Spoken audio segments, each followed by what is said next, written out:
di surat Al-Mudaththir sekitar juz 29 kalau tidak salah.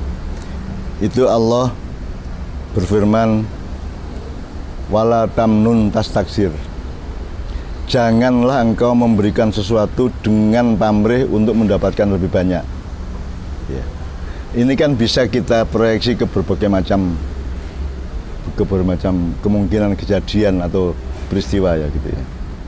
Kalau saya memberikan sesuatu, itu karena saya memberikan sesuatu, karena saya manusia, karena saya hamba Allah, makhluk Allah, maka saya memberikan. Memang hakikat hidup saya adalah memberi, bukan meminta.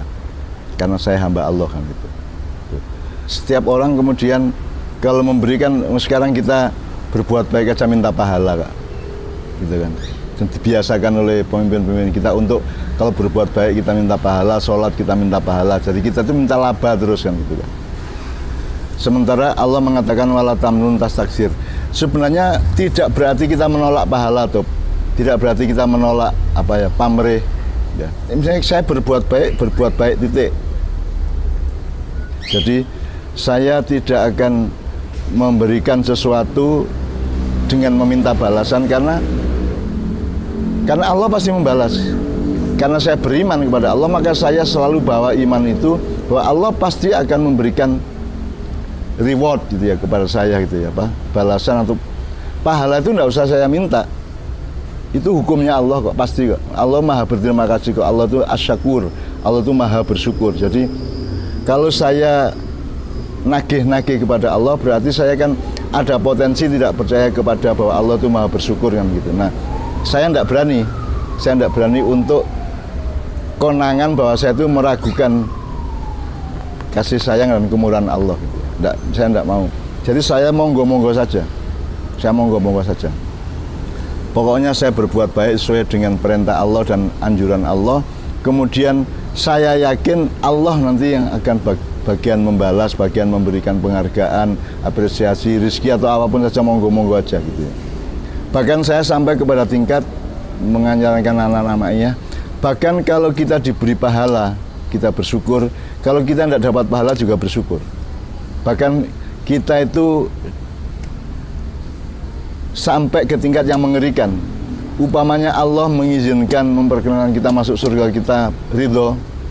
Tapi andaikan Allah ternyata mencampakkan kita di neraka, kita juga ridho. Meskipun itu mengerikan ya, itu menakutkan ya. Sebenarnya tidak berani ngomong gitu. Tapi saya kira kebenaran yang paling polos kepada Allah adalah kita ridho apa saja. Apa saja yang ditentukan oleh Allah atas hidup kita, dunia maupun akhirat, itu kita ridho. Termasuk kalau dimasukin neraka. Kan begitu. Tidak berarti saya kuat masuk neraka, tidak berarti saya mau masuk neraka. Tetapi kalau Allah memang begitu, saya tidak punya opsi lain kecuali ridho kepada Allah. Kan begitu. Karena itu kan saya ridhonya bukan kepada nerakanya, atau ridho kepada bahwa itu ketentuan Allah. Sebab Allah mengatakan barang siapa tidak setuju kepada keputusanku, barang siapa tidak ridho kepada ketentuanku, aku persilakan cari Tuhan yang lain, aku persilakan pindah dari bumiku. Mudar tau gue. Jadi saya harus menyiapkan diri, apapun saja yang Allah kasih kepada saya ridho. Memang sangat berat, dan ridho itu juga dielaborasi sangat luas dan sangat macam-macam kemungkinannya, tapi prinsipnya ridho. Ridho itu kayak vaksin. Pokoknya tak suntik ridho gitu aja lah. Udah apa saja, monggo, manut saya. Asal Allah yang menentukan gitu. Tidak berarti kita siap masuk neraka, enggak siap, enggak ada orang siap masuk neraka, enggak ada siapapun siap masuk neraka gitu. Tapi kalau Allah masukkan sana, opsinya cuma ridho. Sebab kalau kamu tidak ridho mau apa?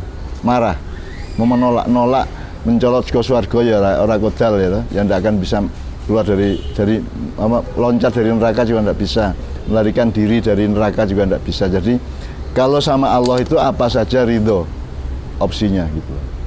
Nah, termasuk itu belajar dari yang kecil-kecil.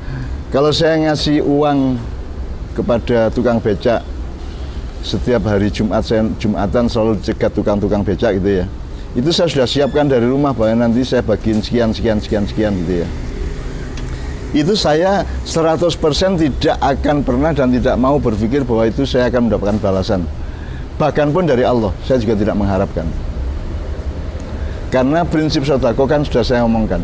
Loh, karena memang mereka butuh kok. Selama Covid mereka susah kok. Selama Covid mereka kan naik becak, siapa yang naik becak? Kan gitu kan.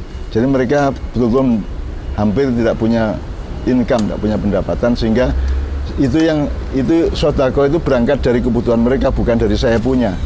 Jadi sak duwe-duweku selalu saya kasihkan kepada mereka gitu.